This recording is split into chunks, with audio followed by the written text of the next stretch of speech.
My name is Robert Hastings. Thank you for coming. Declassified U.S. government documents and witness testimony from former or retired U.S. military personnel confirm beyond any doubt the reality of ongoing UFO incursions at nuclear weapons sites. When I say UFO, the witnesses have described these craft as disc-shaped, or cylindrical shape, or spherical. These objects are capable of hovering and high velocity flight, usually completely silently.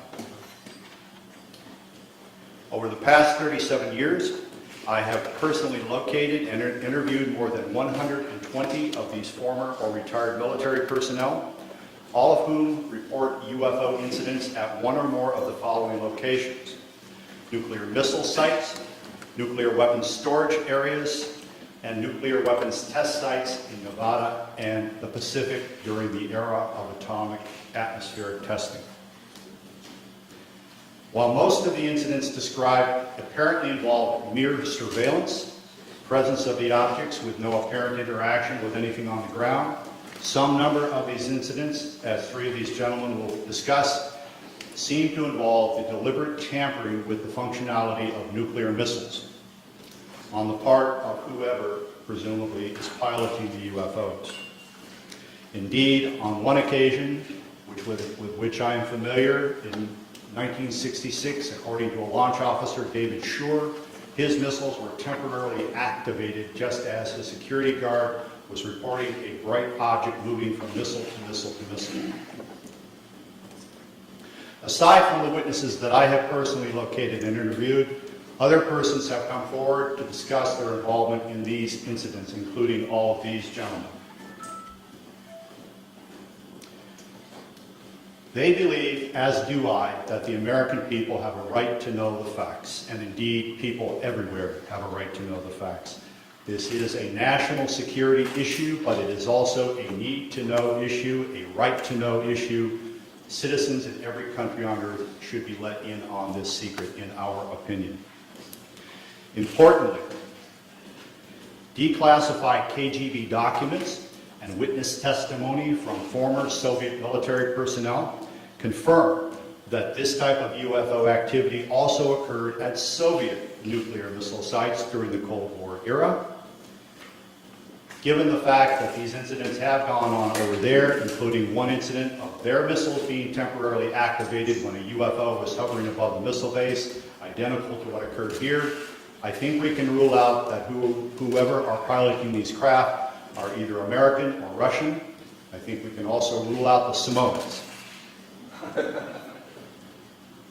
I believe, these gentlemen believe, that this planet is being visited by beings from another world who, for whatever reason, have taken an interest in the nuclear arms race which began at the end of World War II. Regarding the missile shutdown incidents, my opinion, their opinion, is that whoever are aboard these craft are sending a signal to both Washington and Moscow, among others, that we are playing with fire, that the possession and threatened use of nuclear weapons potentially threatens the human race and the integrity of the planetary environment. This, of course, is speculative. However, given the available facts, it is a viable scenario. Regarding UFOs, there are many unanswered questions. This event will only address a few of them. First, if beings from another world are indeed operating here, why are they interested in our nukes? Also, what do their actions, based on the declassified documents and witness testimony, indicate about their intentions and objectives? Also, why has the U.S. government chosen to keep U.S. citizens and people everywhere in the world in the dark about these very dramatic, very important events? And finally, isn't it time for the truth to be revealed, not only to U.S. citizens, but humans everywhere? I'm now going to turn over the proceedings to these gentlemen who will introduce themselves. Following our statements, there will be a question and answer period. We will also make ourselves available for extended interviews following the main event. Alice.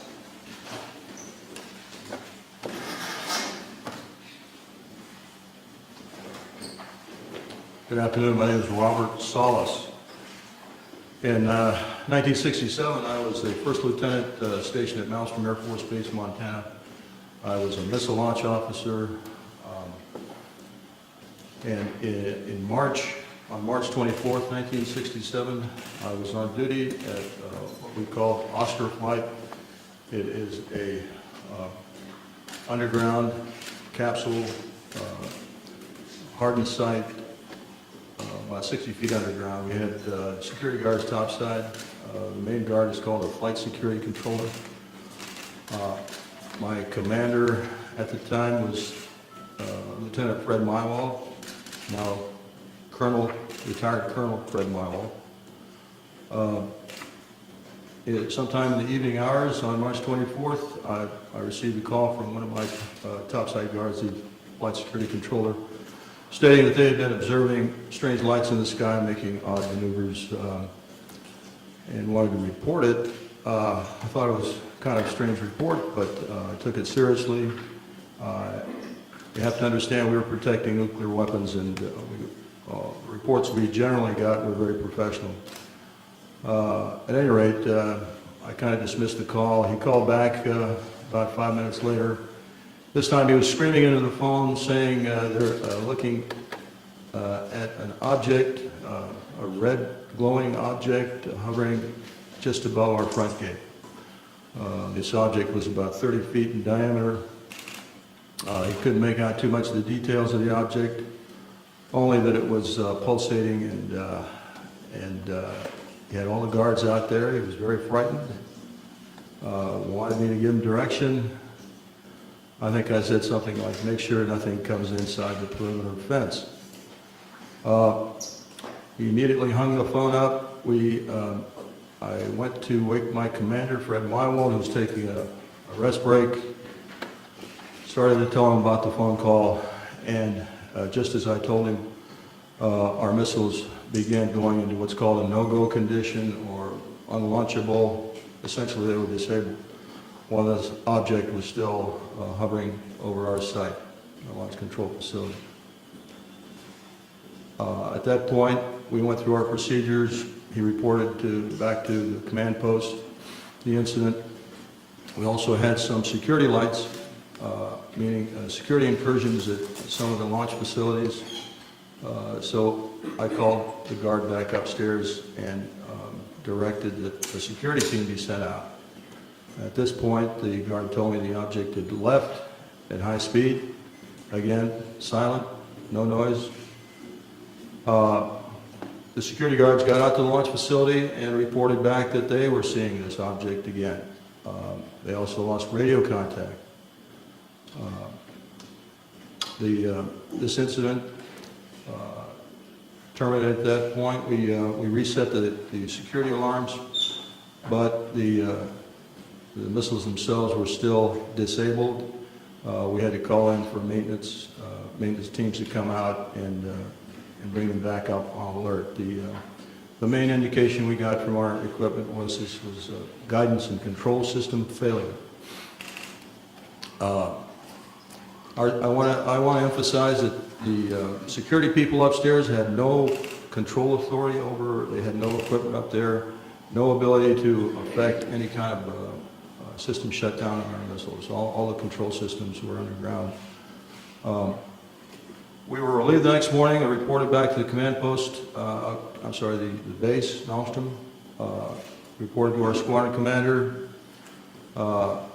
He was white as a sheet, didn't know how to explain the event.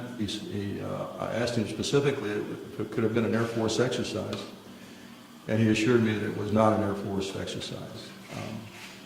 There was also a member of the Air Force Office of Special Investigations in the room. He ordered us to not ever talk about this. I even signed a non-disclosure statement to that effect. This was, and I didn't talk about it until 1994. I was able to come across a little paragraph in a book called Above Top Secret by Timothy Good. And on page 301 of that book, there's a short paragraph about missiles being shut down while UFOs were overhead. At that point, with the help of Mr. James Klotz, my investigator, we requested the Air Force to send us documents about this shutdown, not mentioning the word UFO. We did get the Air Force to declassify what we'll call the Echo flight incident. Let me back up a little bit. During the report to the command post, my commander, Fred Milo, turned to me and said the same thing happened at another site. At the time, I thought he meant that evening, but it turns out the same thing had happened a week earlier at another site, and he was probably referring to the Echo flight. At any rate, at that point, when we got the Echo flight incident declassified, I felt I was able to come forward and start talking about it because I thought that's where I was. It wasn't until later I found out it was an Oscar flight, and I realized that not only our flight had gone down, 10 missiles, but the Echo flight also went down about a week earlier on March 16th. We had extensive documentation on the Echo flight incident that we received from the Air Force under the Freedom of Information Act. We have the testimony of Walt Fiegel, who was the deputy missile crew commander at Echo Flight. I have a couple of letters from the commander, Eric Carlson. Colonel Mywald gave me a telephone interview about this in 1996. I've got that on tape, and he's given me permission to use that. So we've got audio recordings of some of these witnesses, we've got written statements, we've got documentation from the Air Force, all of this supporting what I just told you.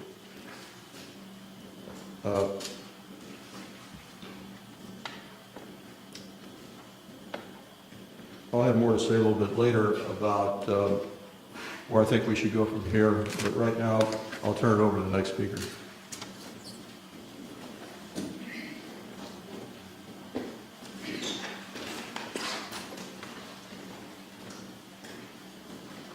Good afternoon. My name is Dwayne Arneson.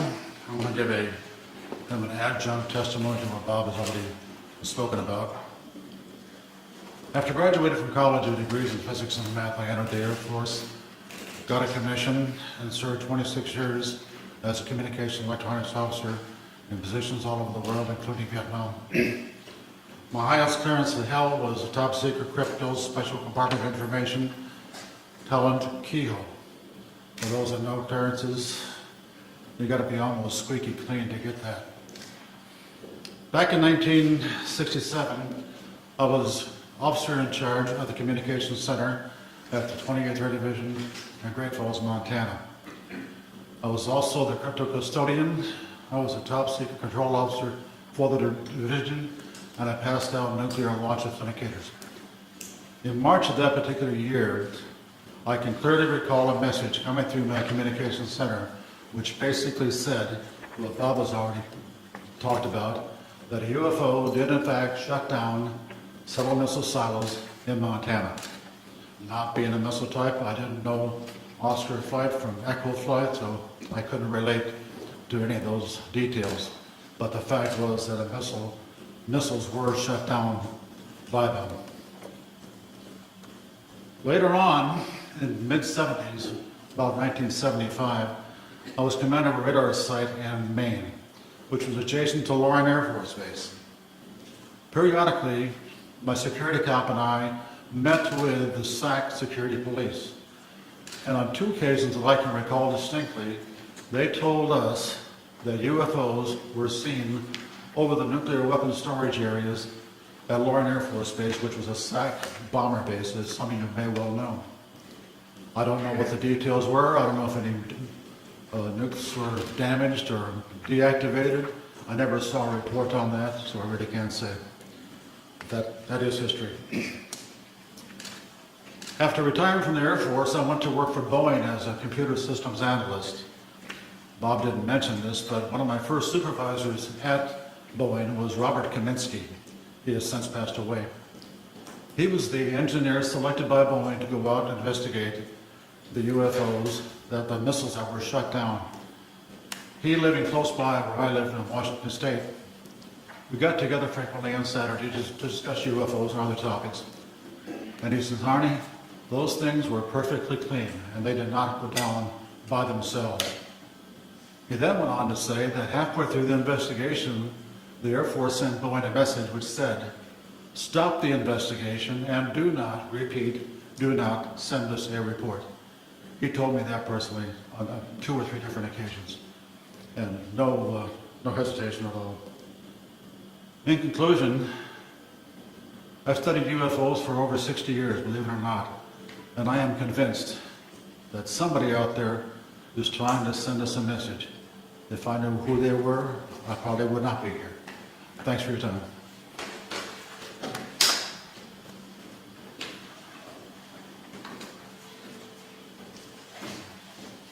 Good afternoon. My name is Robert Jameson. Between January 1965 and October of 1967, I was stationed at Malmstrom Air Force Base as a combat missile targeting team commander. Our main job was to point the missiles in the right direction. Also, we may be dispatched from time to time to a restart. In case any missile goes off alert, we have to restart it and verify the targeting data. In March of 1967, I was on alert for dispatch. And that evening, I got a call from Job Control saying a missile going down and Oscar flight, go out and restart it, which was nothing unusual up to this point. I called my team, and I went down into the hangar. As soon as I got to the hangar, some acquaintances of mine approached me and says, Bob, do you know what happened? No, I don't know what happened. And he says, well, a missile, a UFO, was sighted over Lewistown, Montana, actually over Roy, Montana. Lewistown's the nearest town of any significance. But over that Roy, Montana, which is the center of Oscar flight. And when that UFO, at the same time that UFO was over there, all of Oscar flight went down. Well, that was highly unusual. I went to Job Control to verify it, and yes, they confirmed it. And I was looking at the status board they have. They have a map, the whole wing. I know that everything was green. All the lights, they have lights for the missile sites. All the lights were green, except one corner, in the upper right-hand corner, was all red. All of Oscar flight was down. I mentioned to them that doesn't happen. He says, well, it happened once before, about a week before. A UFO was sighted over Echo Flight. About the same time, all missiles in Echo Flight went down. He says, other than that and this is it. It's never have happened before. Personally, I'm never aware of any 2 missiles going down at the same time, let alone 10. I also learned, UFO people in Job Control was telling me, that earlier that day, a UFO was sighted over Belt, Montana, another town in Montana, small town east of Malmstrom. And it went into a canyon. And immediately they notified the Air Force. We sent a team out there to investigate it, and sure enough, there was a UFO apparently at the bottom of that canyon. Job Control told me, go over to the emergency command post they have set up in the colonel's briefing room. I had access to that location. I went over there. The room was too crowded to really gain anything. I did hear radio contacts with a team out on the field mentioning lights at the bottom and everything, but I couldn't get too close enough to really find out what was going to happen. I left the room and started wandering around getting my team ready. Went into debriefing. We always go, before a job, we go to a debriefing. Here's where they give us information such as road conditions and weather conditions, things we might expect out in the field. So I went over there, and they went through the normal debriefing, and then they said to me, I want you to go to another table at the other end of the briefing room for a special briefing. I went over there, and another NCO approached me. I knew him because he sometimes was our debriefer or briefer. And he says, look, we have a problem. We have UFOs in the area. They've been messing with our missile sites. There's certain procedures we want you to do if you should see one out in the field.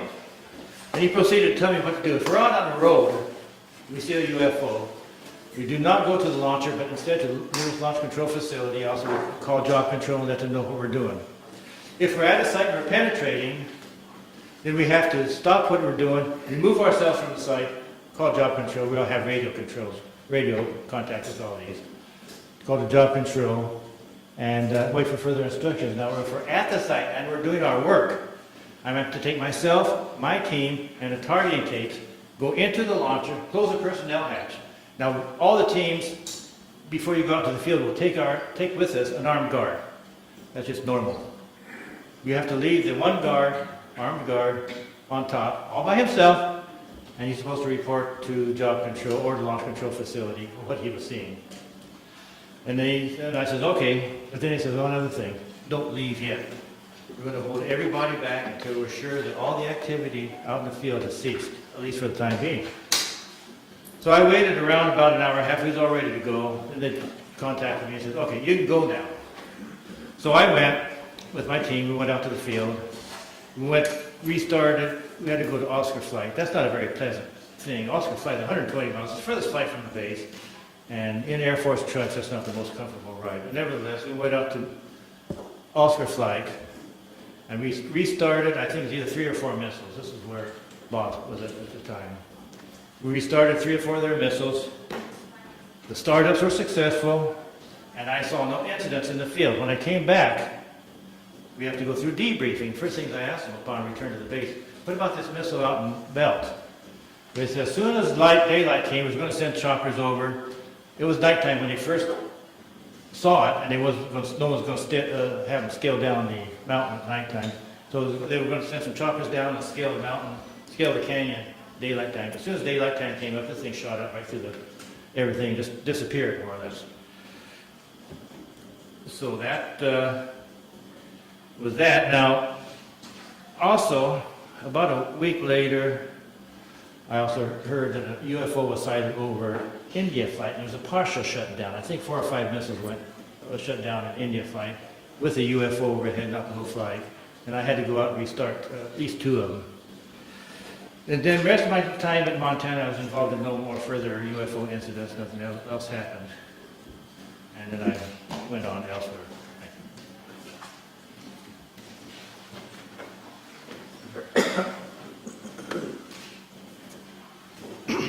Good afternoon. My name is Charles I. Halt. I retired from the U.S. Air Force in 1991 as a colonel. During my military career, I was base commander of 2 large installations, and at the time of my retirement, I was in the Department of Defense Inspector General's office with total inspection oversight of all services and all service agencies. In 1980, I was reassigned from the Pentagon to RAF Bentwaters as a deputy base commander. At that time, Bentwaters was one of the largest tactical fighter rings in the world.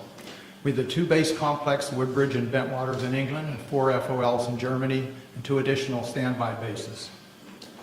In December 1980, early in the morning, several of our security policemen discovered strange lights in the forest in East Anglia, just outside the back gate of RAF Woodbridge. 3 patrolmen, Sergeant Peniston, Airman Burrows, and Airman Cabanasac, actually were dispatched into the forest and approached a craft. They reported it being triangular, approximately 3 meters on a side, dark metallic in appearance with strange markings. They were observed it for a period of time, and it very quickly and silently vanished at high speed. Initially, I was not aware of all the details. I was only told of strange lights, and I was sure there was a logical explanation. 2 nights later, at the family Christmas party, we were interrupted. The on-duty flight commander for the security police squadron, Lieutenant Bruce England, came and approached the base commander and I. He was white as a sheet. He said, "It's back." I said, "What's back?" He said, "The UFO." Well, we still were, I should say, non-believers at that point. Since my boss had to do the presentations, I was tasked, unfortunately, to investigate. So I went home and changed clothes. I didn't really expect to find a logical explanation. I took several security policemen with me, a disaster preparedness NCO, he took a APN-27, a Geiger counter, and a camera. I also had my small cassette recorder I carried everywhere when I was on duty. I was taken to the supposed site. We found indentations approximately 1.5 inches deep, approximately 6 to 8 feet on a side, and radiation of 8 to 9 times normal background radiation. Not enough to be dangerous to somebody, but significant. We also found broken branches on the trees. While we were milling around trying to make sense of the whole thing, one of the individuals with me suddenly spotted something. Off through the forest was a bright, glowing object. The best way I can describe it, it looked like an eye. was bright red with a dark center. It appeared to be winking. It would sort of wink. It was shedding something like molten metal. It was dripping off it. It silently moved through the trees, avoiding any contact. It bobbed up and down, and at one point it actually approached us. We tried to get closer. It receded out into the field, beyond the forest, and silently exploded into 5 white objects. Gone. So we went out into the field looking for any evidence, because something had apparently been falling off it. We found nothing. But while we were searching around in the field, one of the people with me noticed some objects in the sky to the north. There were 3 or 4 objects in the north, brightly colored, changing from elliptical to round, and moving at very high speed and sharp angular movements as though they were doing a grid search. While we were watching them, somebody else noticed to the south there were 2 objects just sort of hovering in the sky. One object approached us at very high speed, best guess is 3,000 to 5,000 feet, somewhere in that neighborhood, stopped directly overhead and sent down a concentrated beam at our feet. It was about 1 foot in diameter. The best way I can equate it is sort of a laser beam. We stood there in awe. Was this a warning? Was this an attempt to communicate? Was this a weapon or just a probe? Just as suddenly as it appeared, click, it disappeared. We stood there, really concerned. About that time, we noticed the other object to the south was sending down beams, about a mile and a half away over Woodbridge Base. We had 3 different radios with us, the police radio, the security police radio, and I had to come in net. All 3 radios were functioning. We were talking to control centers. They were constantly breaking up, and we had great difficulties communicating. But we were able to discern that on the police and security net that some of those beams were either falling into or near the weapons storage area, and there's a great deal of concern. It really bothered me at the time. Every time something of significance happened that night, I kind of clicked on my little tape recorder and recorded it so I'd have a record of it for the next day. Unbeknownst to me, a copy of that was released by one of my coworkers several years later, and hence there was a lot of publicity. My superiors at the time were informed what happened. I briefed my boss. I played the tape for him. He listened intently. He was aware of the incident because he was monitoring the night before on the radio. He and several others were.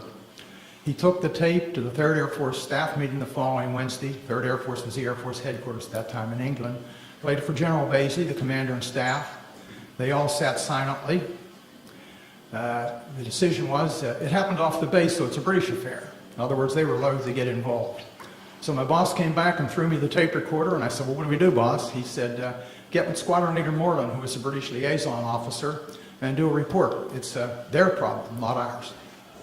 Gosh, here I am kind of caught in the middle, and I'm a junior guy here. Whoa, why did I ever get involved? Well, Squadron Leader Moreland was on vacation in Wales at the time.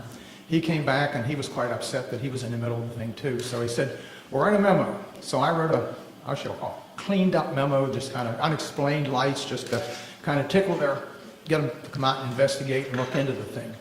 Well, gave it to Moreland. Unbeknownst to me, Moreland sent a copy to his superior, 3rd Air Force. I didn't know that at the time. The copy to MOD was apparently buried in the files. Days turned into weeks, and weeks turned into months, and I almost forgot about the incident, to be honest with you. Gave up. Several years later, one of my coworkers was playing a copy of my tape at cocktail parties and caught somebody's ear. Somebody started asking questions, and he said, oh, Holt wrote a memo. The next thing we know, there was a Freedom of Information request came into Bentwaters. Of course, there was no official copy. We didn't have word processors in those days. We used typing manifolds in the old typewriters. We were just transitioning.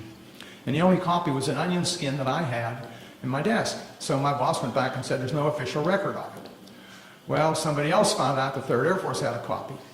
Well, Pete Bent, a good personal friend of mine, was the acting 3rd Air Force commander, called me and he said, hey, Chuck, I've got a copy of this memo. We're going to have to release it. I said, please, burn it. Your life and mine will never be the same. You and I don't need this. Well, need I say more? The tape came out, unbeknownst to me. The memo came out, and a lot of publicity. But the event certainly happened.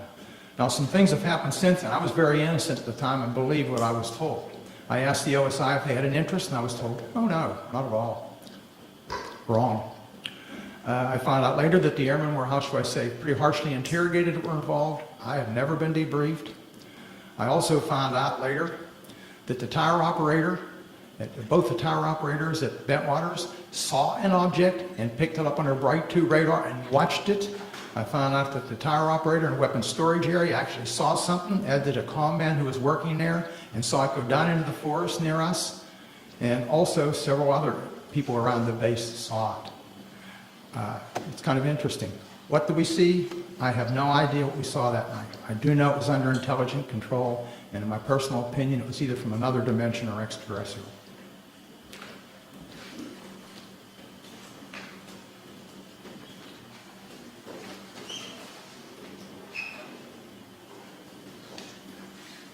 Good afternoon. My name is Jerome Nelson. From 1962 to 1965, I was an Atlas F ICBM Deputy Missile Combat Crew Commander, assigned to the 579th Strategic Missile Squadron in Roswell, New Mexico. Sometime during the winter of 1963 through 1964, while I was on alert duty in the Launch Control Center at Atlas Site 9 west of Roswell, my topside security guard called me on the telephone and reported a bright light that is a fully illuminated round object was hovering silently over the missile silo and shining a light down onto it. I could tell that he was serious, and his voice revealed he was very frightened. After perhaps 5 minutes, the object left the vicinity. Even before it left, I called the base command post at Walker Air Force Base and reported the incident. I was concerned the object would somehow sabotage the missile. I was surprised by the response I received, being told that the command post would take on the unauthorized excursion under advisement. I was never debriefed by my commander or anyone else, which I found quite puzzling and frustrating. Over the next month or so, this type of incident occurred several more times while I was on duty at Site 9. I would estimate the total number as more than 3, but fewer than 10. On each occasion, I would call the command post, but each time my report was met with the same apparent indifference. During each of these incidents I witnessed, the guard would call the Launch Control Center and report the UFO. Several guards were involved over time and were all obviously frightened by the object hovering over the site. Their voices were actually trembling. Because of my duties in the Launch Control Center, I could not go topside and look at the objects myself.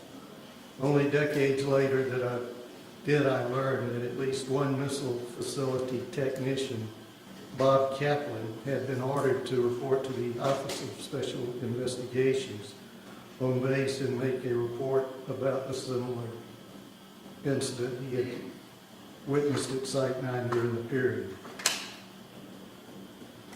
At the time this development was kept from me and my missile commander, I do not know whether anyone else was interviewed by the OSI, but I wasn't. That's my report.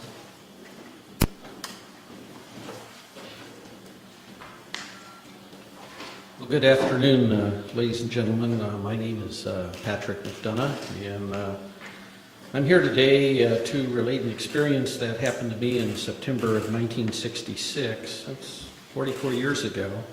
But that experience was so significant, it was basically burned in my memory. I haven't forgotten about it at all. But I am getting older, and I did want to put this experience and relate it on the record. A little background on me: I had enlisted in the Air Force in Berkeley, California, in the first week of November 1962, at the onset of the Cuban Missile Crisis. It was going. I felt patriotic. And up to that time, I had been studying engineering in college. I had 3 years of engineering. And the Air Force, considering my background, trained me to be a geodetic surveyor. And I was assigned to 1381st Geodetic Survey Squadron in Orlando, Florida. We basically, in 1965, we moved to Warren Air Force Base in Wyoming. On average, I would spend 9-10 months a year on temporary duty, surveying for latitude and longitude at our missile sites and aircraft bases for positioning missile and aircraft guidance systems. Basically, the squadron's mission was to provide precise geographical coordinates for a missile or an aircraft inertial guidance system so that the missile or aircraft would know exactly precisely where it was at when it takes off, while the intelligence agencies would provide the targeting information. In early September of 1966, myself and two other airmen, Airman First Class Al Kramer and a Airman Third Class Charlie Coates, we were temporarily assigned to Malmstrom Air Force Base and were ordered to provide or perform the initial geodetic surveys for the last 50 missile sites there. There already was 150 Minuteman I sites, and we were putting in the last 50 for the wing. And basically, we were assigned to the Site Activation Task Force, they called SATAF. It was a Boeing, really, the prime contractor.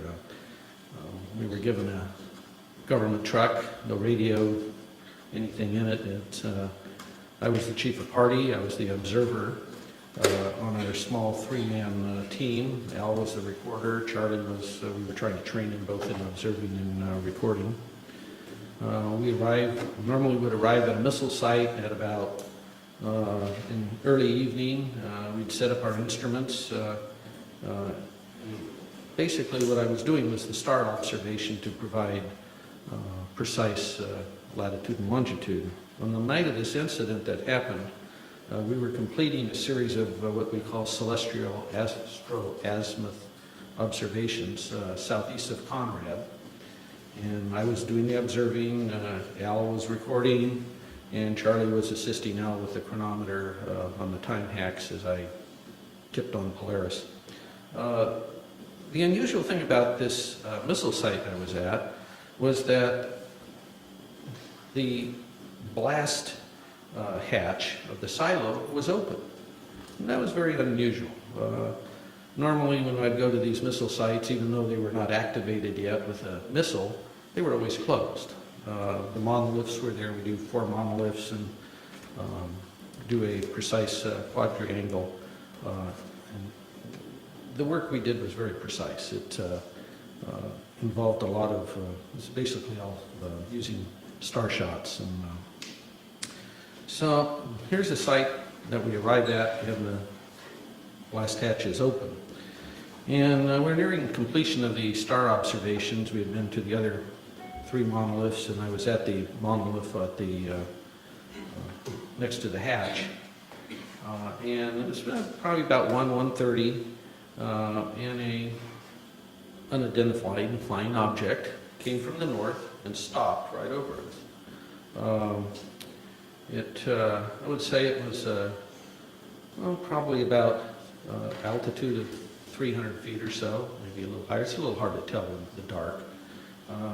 It was round. It had, I would estimate its diameter at about 50 feet, kind of like a pretty large, like a wingspan of a B-52, something in that range. It's pretty large. It seemed to have pulsating lights going around it, and it had a white light from the center looking down into the silo. There was no wind, there was no noise. Still, we stayed there maybe 20, 30 seconds at most. And then I just remember, I'm staring up at the stars, right? I'm a pretty keen observer of what's above me here in the celestial spirit there. And I just said to myself, what if this thing beams us up and takes us off to some distant place and never return to Earth again? I mean, this is going through my head here while this thing's above me. And then from this dead stop, it shoots off to the east, just like now you see it, now you don't. It just, choo. So after this UFO departs, I grabbed my instrument and jumped in the truck behind the steering wheel, and off we went. And we were about to be there if it came back. We didn't have guards with us because there was no missile. We didn't have a radio because we're not really in contact with the Air Force Base. I don't know any of this other stuff is even going on, to be honest with you. I mean, we're just kind of out there on our own doing these sites and nailing our material back. Wasn't even aware there was a UFO problem per se. But as it turned out, the night's events weren't totally over with us at that point. As we sped away and on our way back to Conrad, the Army Corps of Engineers had base rocked all the roads to take the weight of these missiles they were bringing in. And of course, these are new sites. And they took down all the signs to make the roads wider. And I go over the hill and come down, the headlights come down, there's no road there at Teague. And so I tried to make you either went to the right or left. I tried to go to the left towards Conrad, and the truck flipped over, and we ended up upside down. Fortunately, none of us were hurt. We walked probably about 2 hours to the nearby farmhouse, we call that nearby, and called the Montana Highway Patrol. The farmer drove us back to the accident site, and it was interesting when the highway patrolman arrived, because we told him, how did this occur? He was asking us, and we told him that his dispatch had told him there had been over 20 reports to his office that night in reporting a UFO in the area. I wrote incident reports to the SATAF, Boeing, Montana's state regarding the accident. But what was interesting was I never heard anything from the Air Force regarding the incident, and I never had to. There was no retribution or reimbursement required for me for rolling this truck. This truck had 18 miles on it that afternoon. It was a new truck. Okay, so nothing. I heard nothing. So this part was good because I didn't really want to buy the truck. I went back to my headquarters at Warren Air Force Base, and about a month and a half later, I was discharged. I did not mention wrecking this truck up in Montana on one of my TDYs. They didn't ask me, and I didn't mention it. I didn't want to buy it. But I must say now, in my 4 years that I had with this Geodetic Survey Squadron, I had worked on the latest missiles and aircraft in the U.S. Air Force inventory. And I worked everywhere on these guidance systems. And I never saw anything in the Air Force inventory that could perform like this UFO did. I don't know what it was, but we sure didn't have any. I never saw anything like it. And I'd like to thank all of you for being here today, and thank the National Press Club. Hopefully someday we'll know in the near future that the government will perhaps release any information they have on UFOs. Thank you very much.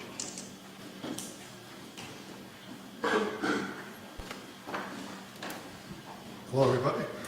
I'm Bruce Fenstermacher. I don't have any exciting stories like rolling a truck with 18 miles on it.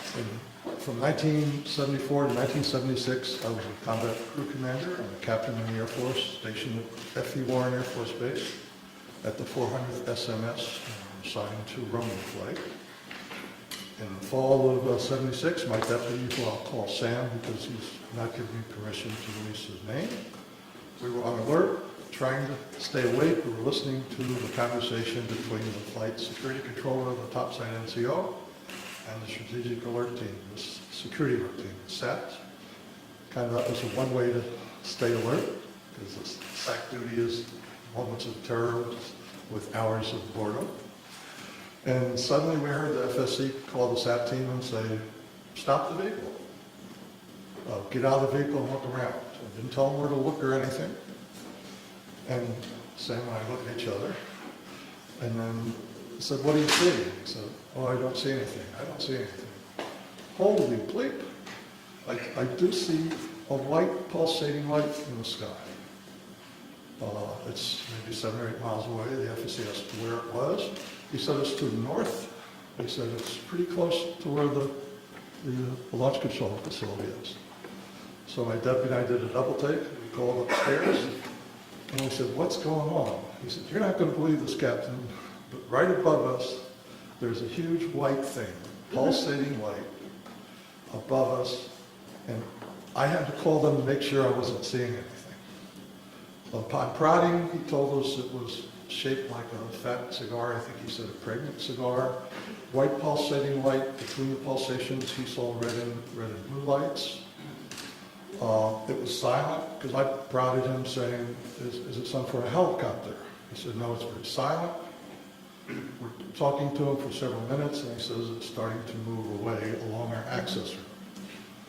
So we hung up. My deputy and I say, what do? We got to report this. He calls down, the FSC calls down shortly and says it's over one of our launch facilities, the missile silos, and it was the closest one along the access route. So I ordered the SAT team to go to that site.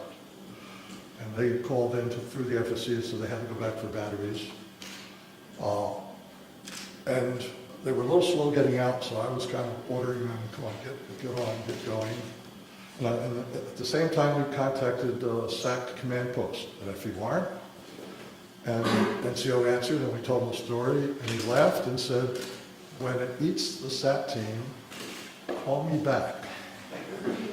So the SAT team never got to that LF. It silently moved again to another launch facility. We called the SAT team 3 or 4 times. I'm sorry, we called command post 3 or 4 times. The last time, and we got the same nonchalant attitude. The last time I said, are you logging this? And they said, no. So I said, give me the officer in charge. And he said, well, he's busy. I said, well, either give me the officer in charge, or I'm going to wake up the base commander, the squadron commander, because there's something going on, something's messing with my LFs. They were mine for that period. So the officer came on, and I said, you need to log this or I'll wake everybody up. He said he would. He called us, his NCO, a different NCO called us back a few minutes later, took the log of what had happened in the timing sequence. So it went to another LF. The SAT team had to come back for gas. Then it said it had car trouble. It could only go 5 miles an hour. So, long story short, after several, about an hour and a half, the flight security controller said he could see it over another launch facility still down the road. And then he said it suddenly and silently just went away up to star size and then disappeared. So that was it. It was an exciting rest of the tour. The next day we were relieved by another crew to go back home. And I went upstairs and the FSC is lying like in a chair in almost a fetal position. And I talked to him and he was scared. He said, I can't sleep. I can't get that thing out of my mind. And I said, what the heck was with the SAT team? He said, both my deputy and I were prior service, so we got along well with the enlisted guys. So I said, if you promise not to tell anybody, they told me they were not going to go to any LF with that thing over. No direct orders, no nothing, and in fact, they never left the launch control facility. We picked up the Quebec team on the way back, the Quebec crew, because Quebec was on the way to Romeo, and sat like to save a little gas, so we rode share. And they told us that earlier that evening, they had the same sort of thing flying over several of the launch facilities. And I said, what happened? You reported it. And they said, are you crazy? We didn't report it. We're not going to report it. I said, well, I did. He said, well, if you tell them about us, we're going to say it never happened. So we went back home. I reported to my squadron commander. The next few, we always have departure meetings when you go out for alert. The next several departure meetings, we have an unusual visitor. We have an officer in a uniform telling us that you may have heard rumors about this. It didn't happen. It's top secret. And I wanted to stand up and say, which is it? Did it happen or is it top secret? So that's my event, I think. Mr. Sallis.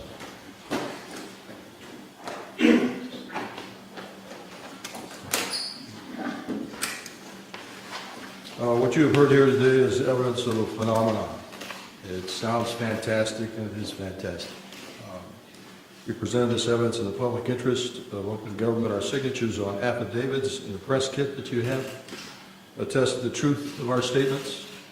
Our evidence is now public domain. The real question is, what is the public going to do with it, this testimony? It has been a general practice of the media to scoff at these kinds of stories, make light of such testimony.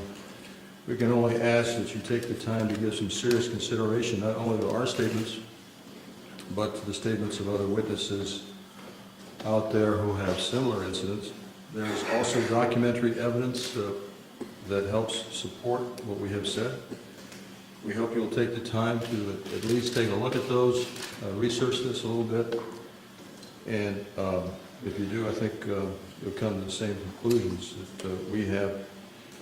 That is that the UFO phenomenon is real, not imaginary. There's current excessive secrecy in our government surrounding this phenomenon. Unknown aerial objects have in fact been observed over many of our nuclear weapons bases and other nuclear facilities, and in some cases the appearance of these objects coincided with compromising the operational readiness of our nuclear weapons. Although each of us might have different opinions about the meaning and intent of these incidents, I think we can all agree that the tampering with nuclear weapons is a national security concern. This is Air Force official policy on UFOs. This is dated 2005, but I believe it is current policy. I'll just read one part of it. It says, no UFO reported, investigated, and evaluated by the Air Force was ever an indication of threat to our national security. That is clearly misleading. It is false based on our testimonies.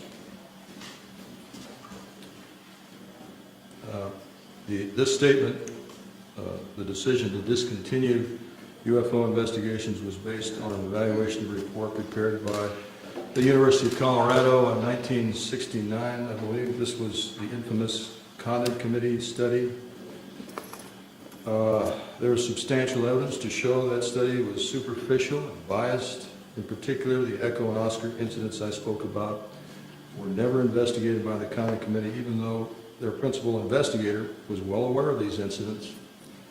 Obviously, the testimony given here today conflicts directly with that Air Force policy statement. We ask that our government answer to the public about the obvious discrepancy between our testimony and that of the current statement. Indeed, we demand an answer based on the foundation of our democracy that says, and I want to paraphrase Franklin Delano Roosevelt, President Roosevelt, the people should be strong enough and well enough informed to maintain the sovereign control over its government. Finally, I want to say, I think I speak for every one of us here, I have the utmost respect for all the men and women in the U.S. Air Force. I graduated from the Air Force Academy. I thoroughly enjoyed being part of the Air Force, and I was honored to serve my country in that way. Our disagreement and challenge to the Air Force has nothing to do with the people of the Air Force. It has to do with official Air Force policy.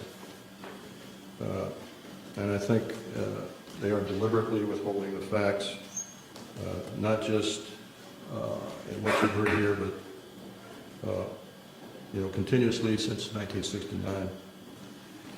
And by doing so, they're not allowing the people of this country to engage in the decisions regarding events that are clearly national security issues and concern to all of us. We're simply asking for the truth. Thank you for your attention. At this time, we're going to take questions. Mr. Hastings will take it from here. If you would go to the microphone over here and tell us what media you represent. Thank you. When you ask a question, I would ask first that you identify yourself and your organization, and then direct your question perhaps to a specific individual. That person will have to find his way to the mic, so there'll be a bit of delay. Pat McHugh, the Daily Trojan, University of Southern California. We just did a big event here, and Lucas Arts, Mr. George Lucas himself. I wanted to commend all of you. You guys are soft-spoken, but you carry a big stick, and that's exactly the way to approach this issue. I remember when UFOs first got going, it was like a laughing matter until they started revealing themselves in the deserts, Arizona, Colorado, and so forth and so on. I'm standing out here not only because if I'm a resource to anybody, if LucasArts is, please let me know, and I'm glad to do whatever I can to help you. As well, I wanted to point out that my friend Charles Stone back here is something of a real authority on UFOs. He does quite extensive work on websites and all, and is a real authority if you need some questions answered. That's it. Hello, Jeff Schogel with Stars and Stripes. Two quick questions. Mr. Hastings, you had mentioned that this is an ongoing phenomenon. Is there an incident later than 1980 that you were aware of? And then also, are there any testimonies here today that are new that have not yet been documented or been in the public domain? This is a cross-section of the witnesses who've come forward. The latest incident involving nuclear missiles was at Malmstrom Air Force Base in 2007. However, the person is still active duty Air Force. I'm not going to elaborate on that until that person is separated from the Air Force. Another incident occurred at the Nellis Air Force Base, Nevada, Area 2 weapons storage area. A series of incidents, the latest being in April of 2003, in which there were unidentified aerial objects maneuvering near the weapons bunkers at that facility. More recently, civilian sighting reports in Orange County, California, at the Seal Beach Naval Weapons Station, a series of bunkers, again containing nuclear weapons. There were local media reports of multiple sightings in March of 2009 near this weapons storage facility. This is ongoing. This is the tip of the iceberg. We can only catch as catch can. I am of the opinion that for every incident that I'm aware of, and for witnesses that we've got in hand, there could be 10, there could be 100, there could be many, many more incidents that I'll never know about because the people won't come forward. They'll wait years or decades to talk about what they know. And is anything that has been said here not been in the public domain before? I'm sorry? Anything that has been said here, I know I've heard the incident that Mr. Holt referred to, I've seen Mr. Salas. Is there anything here? The other people that you've heard here today, I reckon you've not heard about. The testimony of the majority of these people have not hit the national airwaves, so to speak, or the national media. There have been websites, I've written articles and so on, but the majority of these witnesses have not received national or international exposure. I think if we could, maybe limit one question per person so we can get everybody accommodated. Yes. Gentlemen, Stephen Smith, KSHE Radio, St. Louis. I commend you all for being here. What an incredible panel. And Robert, you and I have always spoken over the phone. I'm still in the I was at Naval Headquarters in communication through the Carter administration. And I can affirm what you're all saying. This phenomenon is incredibly real. And one day, a gentleman came into our comm station, came up to me, I had never seen him before, and said, "Do you know that we have aliens on ice?" And I was just taken back and speechless. I didn't pursue with any questioning. And he turned around and walked away and walked out. I have been a contactee twice in my life, both times in San Juan, California, one in 1986, one in 1997. Incredible experiences that I won't go into detail right now. But I just want to say, bravo, gentlemen. Thank you. Thank you. Spencer Ackerman with Wired. Mr. Hastings, could you elaborate on why you've speculated that the unidentified flying objects that all of you have described possessed the agenda of trying to tell us to turn away from our path of use of nuclear weapons? Are there other potential explanations that you've considered and found less plausible? Is there a possible offensive threat to the world from these UFOs? As I said in my introductory remarks, that's speculative on my part. However, given the available evidence, that is a plausible scenario.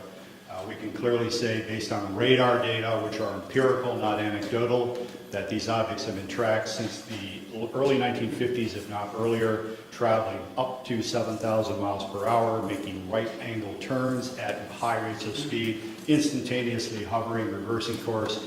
If we or the Russians or any country on Earth had those kinds of craft in the early 50s, why have we spent the last several decades developing fixed-wing aircraft with far inferior abilities?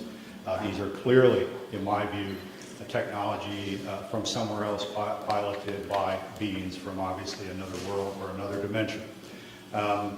Moreover, the fact that missiles have been tampered with here and in the former Soviet Union, and on one occasion in each country, about which I'm aware, actually activated, I think we can rule out that these are the Americans attempting to start World War III or the Russians attempting to start World War III. Again, the technology involved is so superior, and we cannot conceive of a logical scenario whereby either of our countries would attempt to activate nuclear missiles for any reason under the sun.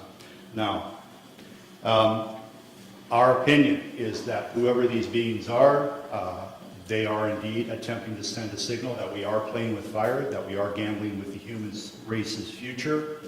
There are other possible scenarios. I have half-jokingly said from time to time, maybe they're planning to invade Earth, and they don't want to inherit a radioactive environment when they do. Now, I don't believe that's what's going on by any means. I don't think humankind is in jeopardy from whoever they are and what their intentions are, except we will have our minds expanded. There will be a paradigm shift. Traditional institutions such as religions, governments, other social institutions may indeed be threatened by what is coming. That is just a logical consequence of what is about to occur. But if indeed this Earth is being visited by other races, and if those races are, one or more races, are in fact repeatedly monitoring and sometimes tampering with our nuclear weapons, that secret, in our view, should not be kept from the citizens of this planet any longer.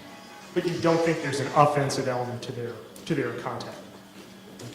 I don't think there's any potential hostility, except again to closed-minded people. Could I answer? Sure. This is to the question of hostility. What you've heard up here, and especially in my case, they could have done a lot more damage, in permanent damage to our weapon systems, and they didn't. All of these weapons, in my case, were brought back up on alert. It took a day or so, but everything was fine.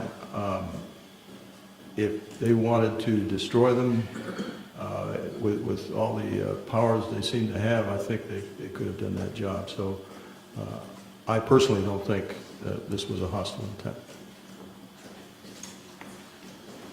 Hi, I'm Charles Stone with the Tiger News Service. I didn't ask my friend to come up and make that statement for me, but appreciate your patience. I've talked internationally in history of weapons of mass destruction, including going back to the 1940s, and these incidents go back to at least that period of time. There's U.S. government military facilities that were doing high-tech development in that period of time. Also, reportedly, they had UFO visitors of various types. And that there is archaeological evidence that there have been what we would call there's the evidence of what was almost certainly atomic warfare in ancient history, at least twice.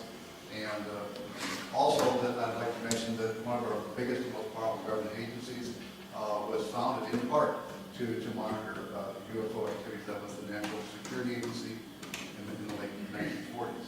Did you have a question, sir? Are you aware that the NSA was partially founded to monitor UFOs? I've heard rumors to that effect, and also the Central Intelligence Agency. In my view, those rumors aren't supported by any authoritative documentation at this point. I would not be surprised at the same time if that were ultimately proved true by historians, but that's as far as I think we can take it at this point. Thank you. Thank you. Hi, my name is John Kelly. I'm a columnist at the Washington Post. Colonel Hall, you mentioned that when you went out you had a cassette recorder, a Geiger counter. You said a camera? Camera, 35 millimeter camera. So First of all, did you take any photographs? And second, how does a cassette tape made by you, presumably for official purposes, end up at a cocktail party entertaining guests? Okay, 2 questions. Let me answer the first one. The disaster preparedness individual that I took along, Tech Sergeant Monroe Nevels, also worked for the base newspaper part-time. He was a professional photographer on the side, had a degree in photography, had his own darkroom. In fact, when he left the base, we had serious problems because he painted one of his rooms with flat black paint. We had to redo the paint about 4 or 5 times. He took numerous pictures of the indentations, pictures of the broken branches. He tried to take pictures of the objects in the sky. He took the film back home, and it all came out fogged. Unfortunately. Now, he did it in his own darkroom. I used to have a darkroom and dabble in photography too. He could have done it himself. It could have been a radiation, which I have doubts about, or something could have happened that we don't know about. But anyhow, the film all came out fogged. Sergeant Pennison had a camera. It was not uncommon for the security police on the perimeter to carry cameras because the British have a lot of, we call them bird watchers, people that catch tail numbers and follow the history of airplanes and climb over the fence from time to time, not to do any damage or any harm, but curiosity and try and get close. It's part of a game. So we would, if they did that, we would photograph them inside the fence and turn them over to the British police. Sergeant Pennison took his film to the photo lab and turned it in, and they told him it disappeared. I can't answer that. The other question, what was the other question you asked about the... So did you personally have a camera that were taking? I did not. I had the micro cassette recorder. We, keep in mind, we were just in a process of transitioning to word processors in those days, still using the typewriter. Our secretaries were very resistant to getting involved in modern technology. And so what I would do, I carried one in my pocket, a little linear, and we had the big linear machine in the office. And when I went around the base, I'd note, you know, the fence is damaged here, this needs to be painted, whatever was going on. And I'd come back and give her the tape, and she'd type it up for the staff meeting the following week. So I just thought, well, I'll take the tape recorder along because I don't want to take notes. It's cold and windy, dark. So I took the tape recorder along. It was a little micro cassette one, little tiny ones. I still have it, by the way. I came back, and after the tape was played at 3rd Air Force, and I played it for Squadron Leader Moreland and several other people, Ted Conrad, my boss, said, say, make me a copy. So I made him a copy. He put it in the desk drawer, in his desk drawer. He moved on and was replaced. And the gentleman that replaced him thought it was hilarious to play the tape. I didn't know this at the time at cocktail parties. So he was playing a copy. A copy of that copy somehow or other got to a gentleman by the name of Harry Harris, a British barrister or lawyer. Harry was an amateur ufologist. He and a guy by the name of Mike Sachs. I traced this down years later. And a couple of ladies named Brenda Butler, Dot Street, and Jenny Randalls, who were writing a book at that time, all got involved, and my tape got out into the public domain, a copy of my tape. What's on the internet now is probably a 5th, 6th, or 7th generation, but it's out there. So does that answer your question? Thank you. Let me interject that Robert Jameson, the missile targeting officer from Malmstrom in 67, does need to catch a plane, and so if anyone wants to direct a question to him, you'll need to do it in the near term here. Let's King with Connect, Washington Bureau. 3 questions, 2 of which can be answered by raising a hand. The first is, have any of you been contacted in the last month, I guess, whenever this event was being planned, by a government official telling you not to show up or trying to dissuade you? Any of them? Any of you? No. Second question is, Mr. Hastings alludes to the fact that there's a message being sent here that we ought to get rid of nukes. How many of you subscribe to that theory? The theory that you support getting rid of nukes, first of all. I don't think he said that. Well, that What you're being asked is, Bob and I are of the opinion that the bottom line is the best explanation for what has taken place at our nuclear weapon sites is that whoever in the UFOs are in effect sending a message, perhaps getting rid of nukes, expressing displeasure or concern, but certainly indicating an interference with the weapons. You're being asked whether you subscribe to that or not. do you support? Not quite to that degree. I think they're modernists. I'm sure we don't understand. So, Do all of you support getting rid of nuclear weapons? Show of hands. Okay. Can I just add? Sure. With regard to, the reason I came to the conclusion that this was a message was simply, again, They could have done a lot more destruction, I think, to our weapon systems, and they didn't. It was simply shining a light on our nuclear weapons and literally shining a light on nuclear facilities. This has happened all over the world. I can point to other instances where UFOs came over, shone a beam down on the weapons storage area where nukes were stored. To me, it's pretty clear. This is just, we're shining a light on this, we're pointing it out. What are you people doing with nuclear weapons? And my final question, which does require somebody to speak, is, you talked about how society and the mainstream media sort of are very dismissive of all this. Can one or two of you talk about sort of a personal journey you've come to in terms of, approaching family or friends or others about this when people may think it's kooky to talk about this? Can one or two of you talk about how, how was it difficult? How difficult was it? That sort of thing. Thank you. As a person who was very, very skeptical about this, what I call UFO nonsense, when that happened, I thought through the process of what the logical explanations are. After that, I was very careful about who I told what, because some of my friends, when I started on this, just laughed. So I got ridiculed. I was used to the ridicule from the Air Force, except for the dual standard. We're going to ridicule, but it's secret, we don't talk about it. And coming out was I came out a little bit. I talked to Robert. I gave him a little bit of the story. My name went out. I was concerned. I don't want to be considered a kook. I don't want to, because I consider not so many anymore, but I consider some of the extremists kooky. But I think it's more important that we come out and tell our story rationally and see that we aren't kooks. And this is what happened, and make your own judgment. But one of my concerns is that you all think I'm a kook. And I'm old enough that I don't really care that much. Is that okay? How old are you? 68. Thank you. Going on 95. I would briefly add to that I made a decision decades ago that no matter who laughed at me or threw things at me, I would speak what I knew to be the facts. The world is filled with self-appointed UFO experts, persons who have all the answers, even though they've studied none of the facts. The scientific community is chock full of those folks. Journalism, frankly, is chock full of those folks. We're presenting credible witnesses for open minds, people who have an objective sense of their duty to inform the American public about the reality of the situation. We're providing you not only these witnesses, but many other witnesses who can testify as to the reality of all of this, and you may draw your own conclusions. I'm Lisa Fan from Echo Times newspaper. My question is toward Mr. Arneson.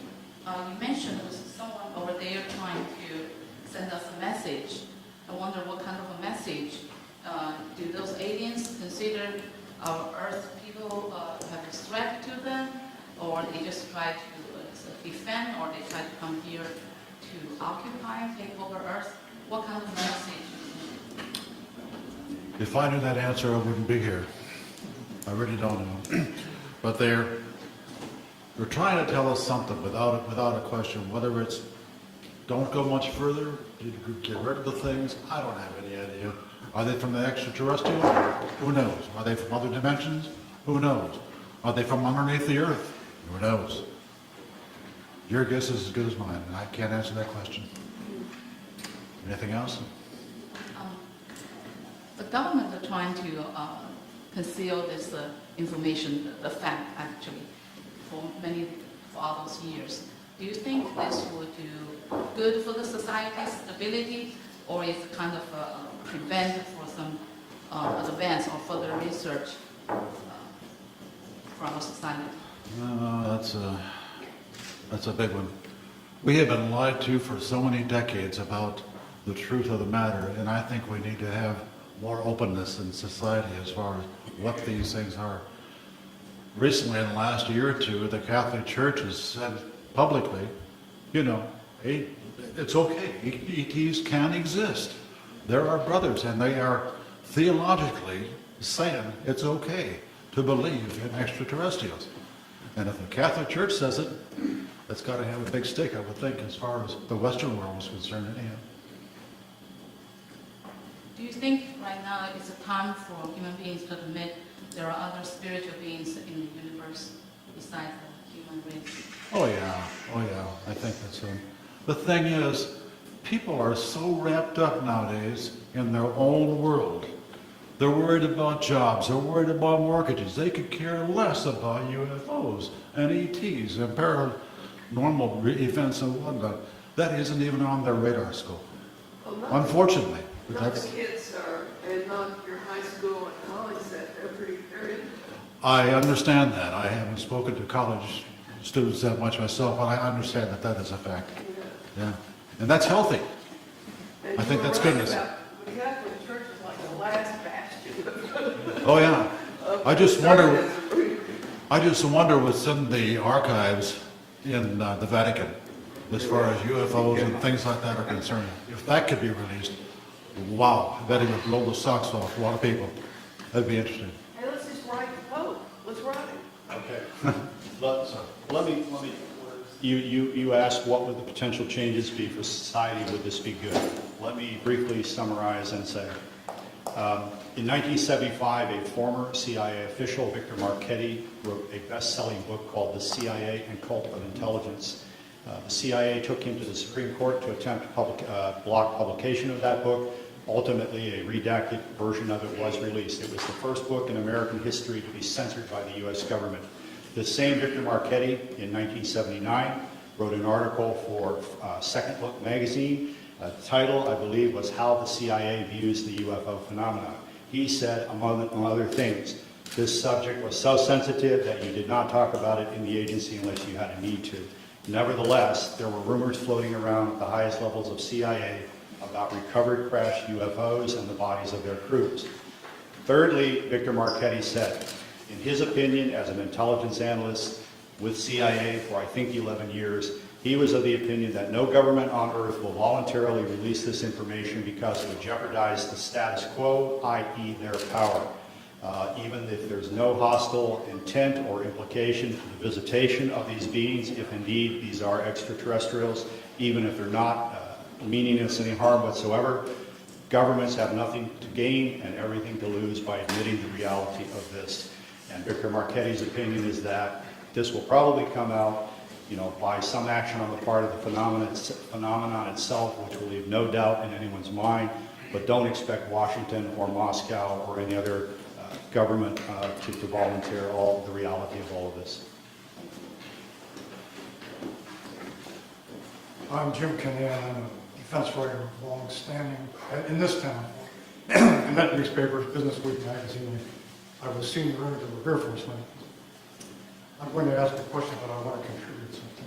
When I was on Air Force magazine, I was told by an Air Force colonel of law appointments that this was real and that we were actually dealing with aliens. I never had the guts to write. He said, you won't have the guts to write this. I said, no, because I have to confirm it. And if you can't tell me how to confirm it, he did give me a couple names, but it didn't pan out. I was like all the rest of the press. If I couldn't confirm it, I wouldn't write it. Now, that may mean that we're somewhat cowardly, but at the same time, it means that we're also very careful. I do sympathize with the members of the press who do not write about this, even though I myself am convinced of it by now, because I was one of them. But now, I have a question contemporary.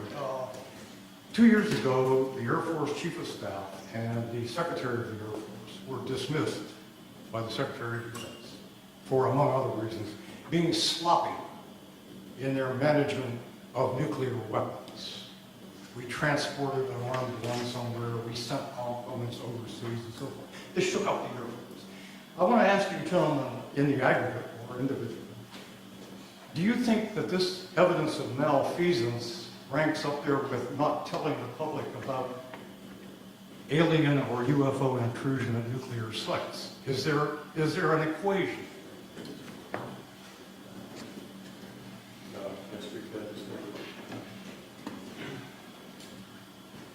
I don't know about ranking, but it points out the dangers of nuclear weapons, the fact that these accidents have occurred, serious accidents with nuclear weapons, and it just points out to how dangerous it is that we have them. I don't know how to compare that with the cover-up. I'd have done an analysis of the cover-up, and I'd be glad to give it to any of you guys that are interested. But I think it's related in the fact that the cover-up of the fact that UFOs did intercede with our nuclear weapons is extremely important. May I add something? This Air Force colonel who talked to me about all this, he did so as a result of my questioning about it after a Japan Airlines freighter over Alaska was trailed by a UFO in 1987. I called all over Elmendorf, the FAA, the Pentagon. And then I was approached by this colonel who I had known, who said, I understand you were interested in UFOs. And I said, yeah, well, I have something to tell you. And since he had known me a long time, that's why he got into this. It had no great enterprise on my part, and I still don't know what to believe. But would you comment on? He also said, though, that we have a lot of misconceptions about what they are here for. He said they basically don't give a damn. They don't care what we do. They're here for their own purposes. And that any notion that they should land and say, take us to your leader, boggles the imagination because they don't care about that kind of thing. And I said, well, do you have any idea why they are here? He said, no. And he didn't think anybody else in the Air Force or anywhere else did either. How does that? Let me interject regarding the November 87 radar tracking incident that you alluded to. Right. In recent years, you may know that the number 5 guy in the echelon at FAA, John Callahan, has gone public and said that shortly after that happened, CIA agent, 2 agents, I believe, and some other government types convened a meeting at FAA headquarters and said we want all the radar tapes, all the voice tapes, and this never happened. I wasn't here. John Callahan said, how come we can't tell the people about this? According to this FAA administrator, the CIA agent said the people would panic, the public would panic. John Callahan, to his immense credit, kept some of the data down in his office. The CIA agent said, give me all of this. He gave him everything that was on the table, didn't tell him about what was downstairs. And when he left the agency, John Callahan released that to the public. So CIA is still quite involved in all of this. Leslie Kane's great book includes that again. I think regarding, well, to follow up on the other part of your question about, what are they up to, why are they here, and so on. No one knows. Maybe the people at the CIA and the Pentagon and the Kremlin don't even know. However, these very simplistic scenarios of if they're real and they're here, why don't they land on the White House lawn? Well, if they're anthropologists and this is a classroom experiment, you don't interject yourself into the experiment you observe. Or an alternate scenario, if this backwards planet is on the verge of a nuclear holocaust, maybe on a limited basis you intervene in a way that the Pentagon knows what's going on, the Kremlin knows what's going on, except for troublemakers like us, the public at large in either country does not know what's going on. So in effect, you send a signal, in my opinion, to governments about nuclear weapons without alarming the general populace. The late Dr. G. Allen Hynek, who was a UFO skeptic, he worked for Project Blue Book. For so many years, he eventually believed, I've been wrong, science has been wrong, these are real, and we should check into it. When asked why, the aliens, if that's who they are, do not visit us, he said, a zoo is a nice place to visit, but you don't communicate with the lizards. So, there's any number of plausible scenarios to explain why we have not had open contact. I'm of the opinion that whoever they are have enough sense to know that if they interject themselves into our reality in one fell swoop, there could be very dire repercussions. Whereas, on the other hand, if they engage in an on-again, off-again cat-and-mouse behavior that allows a slow psychological conditioning of humankind to the reality and the presence of themselves, then when open contact, if that indeed is in the cards, occurs, there will be far less trauma. Thank you. I wasn't meaning to contest your point of view, by the way, merely pointing out what I had heard. It's all right. Michael Rank from Lancaster County. Al and I came down this afternoon, and we were talking about the fact that we are now able to combine human and non-human genetic materials by our medical sciences. And I don't know whether any of you have had a chance to read Professor Jacobs' book, The Threat. He's a tenured professor at Temple University, and he has been doing regression therapy with abductees for years, and he has quite a body of knowledge there. One of my reasons for asking this is, being an old district attorney, the definition of murder is the unlawful killing of another human being, but nowhere does it say, does it have to be 100% human? Can it be 1% human? I'm waiting for somebody to play that card. I'm out of the business now, but that might be fun. The other issue is the toadies in government who are following their orders to lose the files in Freedom of Information Acts, I think might take a totally different view as to their attempt to preserve their jobs if they realize that there might be an argument made that there's a First Amendment violation by suppressing the truth about these things that have been found and seen and so forth. The suppression works to favor certain religions versus other religions. Thank you.